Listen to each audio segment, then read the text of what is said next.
কৃষক বন্ধু প্রকল্প কি বন্ধ হয়ে গেল? কৃষিমন্ত্রী দুধকুমার মণ্ডল কি বললেন? এবং যারা কৃষক বন্ধু প্রকল্পের টাকা পেয়ে থাকেন, আপনারা কবে পাবেন কৃষক বন্ধু প্রকল্পের টাকা? এবার থেকে কি আপনাদের ব্যাংক অ্যাকাউন্টে আর ঢুকবে না কৃষক বন্ধু প্রকল্পের টাকা? যারা যারা কৃষক বন্ধু প্রকল্পের টাকার অপেক্ষায় রয়েছেন, আপনাদের জন্য এই ভিডিওতে রয়েছে গুরুত্বপূর্ণ তথ্য। আপনারা ভিডিওটি সম্পূর্ণ দেখলেই আপনারা বুঝতে পারবেন কৃষক বন্ধু প্রকল্প বন্ধ হয়ে যাবে কিনা। এই কৃষক বন্ধু প্রকল্প নিয়ে কি কি আপডেট রয়েছে, এই ভিডিওটি সম্পূর্ণ দেখলেই আপনারা সমস্ত তথ্য জেনে নেবেন। তো চলুন কি কি আপডেট রয়েছে দেখে নিন।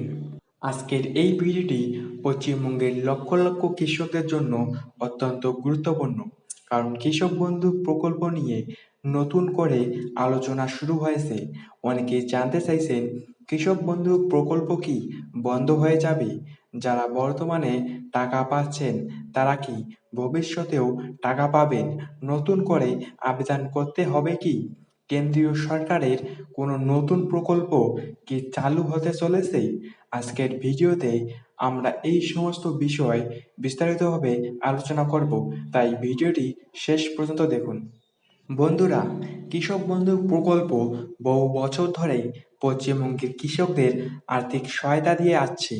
এই প্রকল্পের মাধ্যমে কৃষকরা বছরে আর্থিক সাহায্য পান এবং কৃষকদের অকাল মৃত্যু হলে পরিবারও বিশেষ সহায়তা পেয়ে থাকে। কিন্তু সাম্প্রতিক সময়ে রাজ্যের নতুন কৃষিমন্ত্রী দুধকুমার মণ্ডলের বিভিন্ন মন্তব্য এবং প্রশাসনিক পদক্ষেপ নিয়ে নতুন আলোচনা শুরু হয়েছে। অনেক সংবাদ মাধ্যমে দাবি করা হচ্ছে যে কৃষক বন্ধু প্রকল্পের সুবিধাভোগীদের তালিকা পুনরায় যাচাই করা হতে পারে। এখন প্রশ্ন হচ্ছে, কেন এই যাচাই? সরকারের দাবি প্রকৃত কৃষক যাতে সুবিধা পান এবং কোনো অযোগ্য ব্যক্তি যাতে সরকারি অর্থ না পান, সেই লক্ষ্যেই এই যাচাই প্রক্রিয়া চালানো হতে পারে। যদি কারো তথ্য ভুল থাকে বা নথিতে সমস্যা থাকে, তাহলে ভবিষ্যতে সংশোধনের প্রয়োজন হতে পারে। বন্ধুরা, এখন সবচেয়ে বড় প্রশ্ন, কৃষক বন্ধু প্রকল্প কি বন্ধ হয়ে যাবে? এই মুহূর্তে সরকারিভাবে এমন কোনো চূড়ান্ত ঘোষণা নেই যে প্রকল্প সম্পূর্ণ বন্ধ হয়ে যাচ্ছে। তাই যারা বর্তমানে সুবিধা পাচ্ছেন তারা আতঙ্কিত হবেন না। তবে ভবিষ্যতে প্রকল্পের কাঠামো পরিবর্তন হতে পারে কিনা তা নিয়ে আলোচনা চলছে। অনেকেই মনে করছেন কেন্দ্রীয় সরকারের পিএম কিষাণ প্রকল্পের সঙ্গে কৃষকদের আরও বেশি যুক্ত করার পরিকল্পনা থাকতে পারে। এখন আসি টাকার প্রসঙ্গে। বর্তমানে কৃষক বন্ধু প্রকল্পে যোগ্য কৃষকদের বছরে আর্থিক সহায়তা দেওয়া হয়। এই টাকা সাধারণত ধাপে ধাপে কৃষকদের ব্যাংক অ্যাকাউন্টে পাঠানো হয়। অনেক কৃষক প্রশ্ন করছেন, আমার টাকা এখনো ঢোকেনি, কবে ঢুকবে? বন্ধুরা, টাকা সাধারণত একসঙ্গে সবার অ্যাকাউন্টে আসে না। বিভিন্ন জেলার তালিকা যাচাই, ব্যাংক প্রসেসিং এবং প্রশাসনিক অনুমোদনের ভিত্তিতে ধাপে ধাপে টাকা পাঠানো হয়। তাই আপনার প্রতিবেশীর অ্যাকাউন্টে টাকা ঢুকে গেলেও আপনার অ্যাকাউন্টে কয়েকদিন পরে ঢুকতে পারে। এখন প্রশ্ন, নতুন করে আবেদন করতে হবে কি? বর্তমানে সরকারিভাবে সবার জন্য বাধ্যতামূলক নতুন আবেদন চালু হয়েছে এমন কোনো ঘোষণা নেই। তবে আপনার যদি Aadhaar card, bank account, mobile number অথবা জমির নথিতে কোনো ভুল থাকে, তাহলে সেগুলো দ্রুত সংশোধন করে রাখা ভালো। কারণ ভবিষ্যতে যাচাই প্রক্রিয়া শুরু হলে এই নথিগুলোই সবচেয়ে গুরুত্বপূর্ণ হবে।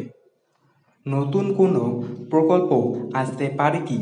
এখনো পর্যন্ত সরকারিভাবে নতুন কৃষক প্রকল্প চালুর ঘোষণা প্রকাশ করা হয়নি। তবে কৃষকদের জন্য কেন্দ্রীয় এবং রাজ্য সরকারের বিভিন্ন প্রকল্প নিয়ে আলোচনা চলছে। তাই ভবিষ্যতে যদি নতুন কোনো কৃষি সহায়তা প্রকল্প চালু হয়, তাহলে সরকার আলাদা বিজ্ঞপ্তি প্রকাশ করবে। তো বন্ধুরা, আপনারা যারা কৃষক বন্ধু প্রকল্পের টাকা পেয়ে থাকেন এবং আপনারা যারা যোগ্য কৃষক, আপনারা চিন্তিত হবেন না, টাকা সবাই পেয়ে যাবেন। কৃষক বন্ধুর প্রকল্প বন্ধ হবে কিনা এখন বলা যাচ্ছে না, তবে সরকারের পক্ষ থেকে এই নিয়ে কোনো বিশেষ ঘোষণা আসেনি। তবে আপনাদের তথ্য যাচাইকরণ চলছে। আপনারা যারা যোগ্য কৃষক তারাই পাবেন এই কৃষক বন্ধু প্রকল্পের টাকা। যোগ্য কৃষকদের জন্যই এই প্রকল্পের টাকা। নতুন সরকার এই প্রকল্পের নাম পরিবর্তন করতে পারে এবং টাকার পরিমাণও বৃদ্ধি করতে পারে, তবে কৃষক বন্ধু প্রকল্প বন্ধ করা হবে না। তাই যোগ্য কৃষক যারা, আপনারা চিন্তিত হবেন না। যোগ্য কৃষকরা সকলেই পাবেন কৃষক বন্ধু প্রকল্পের টাকা। তো এরকম আপডেট এই চ্যানেলে আসতে থাকবে। তো এরকম আপডেট পাওয়ার জন্য চ্যানেলটি সাবস্ক্রাইব করে রাখবেন এবং ভিডিওটি যদি ভালো লাগে থাকে তাহলে একটি লাইক করবেন এবং আপনি কোন জেলা থেকে ভিডিওটি দেখতেছেন তা কমেন্ট বক্সে বলে জানাবেন। তো আপনাদের সাথে দেখা হচ্ছে পরবর্তী কোনো ভিডিওতে। ততক্ষণের জন্য আপনারা সবাই ভালো থাকবেন।